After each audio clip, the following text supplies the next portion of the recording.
Now, turning to the character of Kefka, at first glance, this guy he just seems to be a recurring general throughout the early game who, executes the commands of his emperor.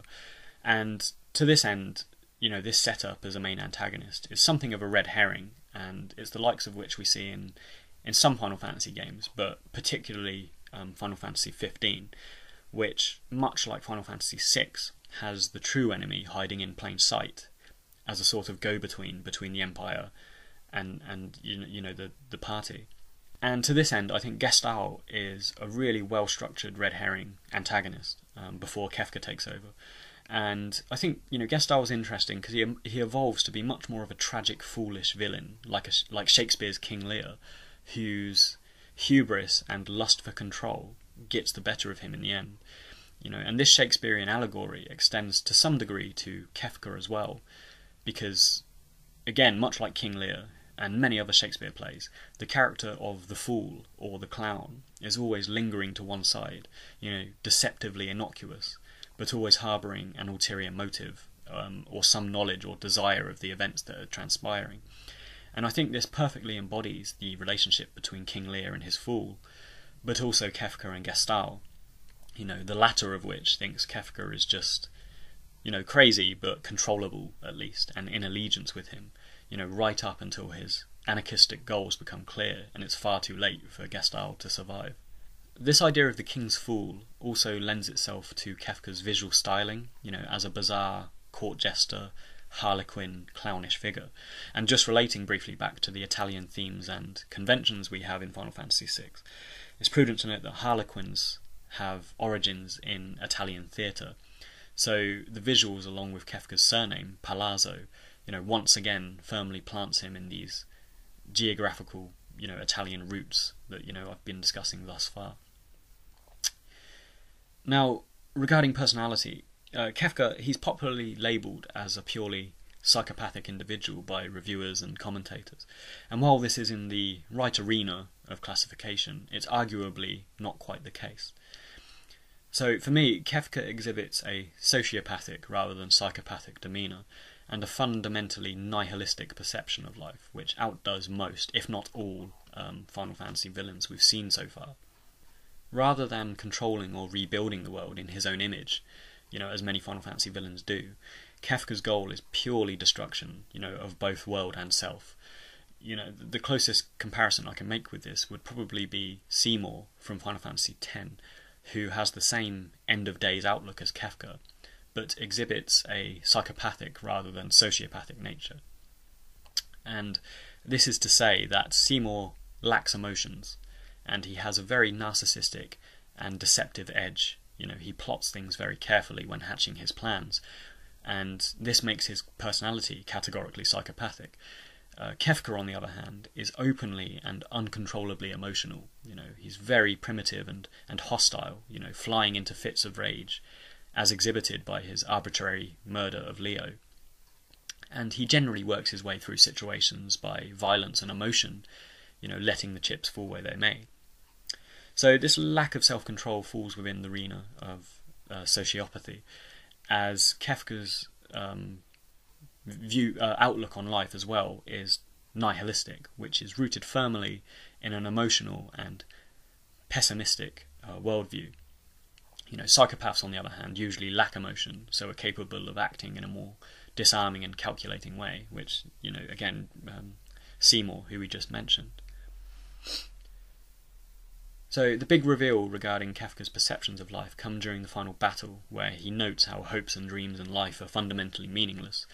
And I suppose at this point, we could almost pity him, as a quite a clearly antisocial mental disorder, that he has. If we look at extended universe material such as Dissidia, strides have been taken to capitalise more on this sympathetic edge to his character. But suffice it to say, Kefka's actions posit him as a firmly ruthless antagonist, who undoubtedly takes pleasure from acts of evil, such as poisoning the population of Doma, and he fuels himself on hate and rage, as seen by basically every act he commits in the game and every moment he's on screen.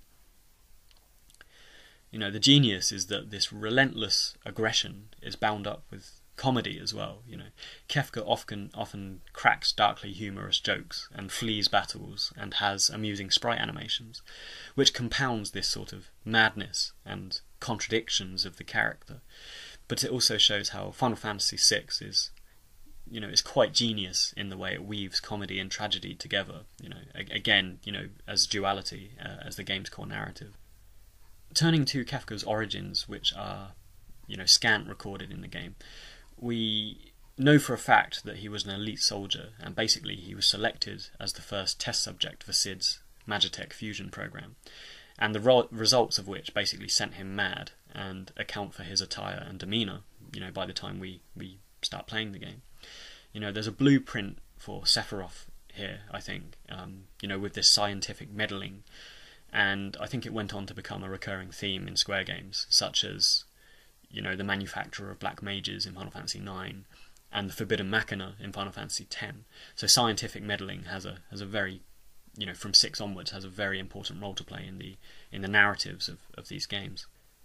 The relationship between Kefka and other characters is actually quite nuanced in this game, but there's a clear animosity between himself and Leo, the latter of which emphasises this sense of honour and duty and discipline, and Kefka again exhibits this uncontrollable madness and emotional instability. So again, it's this binary opposition and duality, as I keep referring back to this theme of duality, but we can see this exhibited by these two soldiers here, which makes Celis, just relating back to her, all the more interesting, because she's sort of in the middle. She's in between these two guys with her personal issues. So a final note on Kefka is perhaps quite an anticlimactic observation, but it's one that's quite commonly made, so it's worth noting here, and that's the Christian allegory apparent in the tower he crafts for himself during the endgame. He posits himself as a godhead with a levelled tower, and this draws parallels with Dante's Divine Comedy, in which the author is led by the angel Virgil through various circles of hell in the first book, Inferno, and then the various circles of purgatory and heaven in the books Purgatorio and Paradiso.